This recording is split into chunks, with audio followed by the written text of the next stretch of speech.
Hello and welcome to part 3. Now we've duplicated the background layer, so we've got our background copy layer. In the last part we got rid of all the dust, and now we're going to make some basic adjustments to the panoramic image. So using a levels adjustment layer, click onto your adjustment layers icon and select levels. And what we're wanting to do is we can see from the histogram that the shadows are at 0, which is fine. We're going to adjust our midtones to 0.86, and this just increases the amount of shadow area within the picture. And then we're going to reduce our highlights to meet the histogram down to 233. And with that done, we can just check the preview before and after, and you can see it's really lifted the image. Just click OK, and that'll apply the levels adjustment layer to the background copy layer. And now we really want to boost the saturation within the image. So if we click back onto the adjustment layers, choose hue saturation, we're going to leave the hue and the lightness alone, but we're going to boost the saturation right up to +30.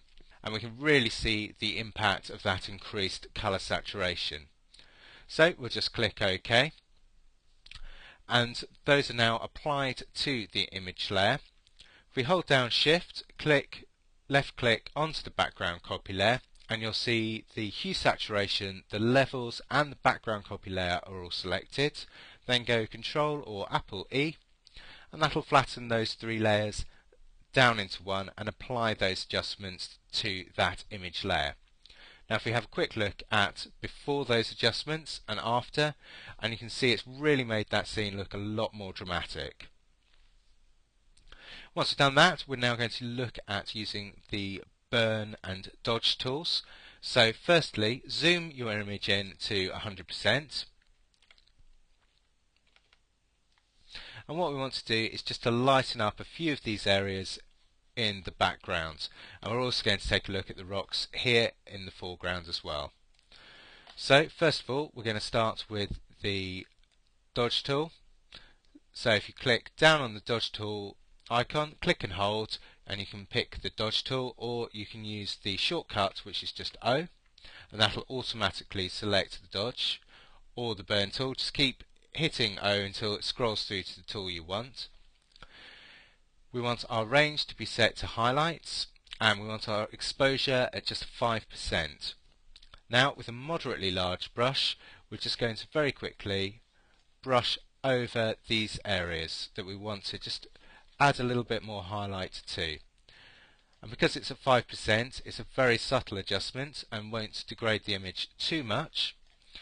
And we want to just go over these areas and just lift out some of the grass, maybe a bit of the rocks here, and this rock in the foreground as well. So spend a bit of time just using the dodge tool, and once you've completed that, select the burn tool, which you'll find in exactly the same place. Just hit O to scroll through to it. Range this time we want as shadows, exposure set down at 5% again, and again we can start to just burn in a few of the shadow areas, and this just helps increase the contrast if you're wanting to draw attention to a few bits and pieces. So we'll zoom out a little bit, and again we can use the burn tool exactly the same way, and you will find that when you're doing the dodge and burn, do zoom in and zoom out of the picture quite a lot and adjust the brush size so that you get the best effect. Okay, so there's my dodge and burning done. And the very final step is just to apply sharpening to the whole image. So if we go up to Enhance and select Adjust Sharpness, I'm going to go to the rock in the foreground because that's one of the most prominent features within the image. I've set my amount at 70. At the moment my radius is at 2.5. If I just take that down, and what I'm looking for is a nice amount of sharpening without it starting to get that painter-like effect by taking the radius up far too high, and just trying to get rid of any of that blur that's caused by the sensor and the camera itself. So about 1.6 has just helped boost the sharpness of the picture, and we've got quite a nice result. I've also made sure that I've got more refined clicked. Now this takes a little bit more time to render, but will get you a better result. For the purposes of this render, I've just clicked it off so that it'll render a lot faster. And now we can have a look at the before and after, and you can really see the difference and how much more dramatic that picture looks with those few extra adjustments.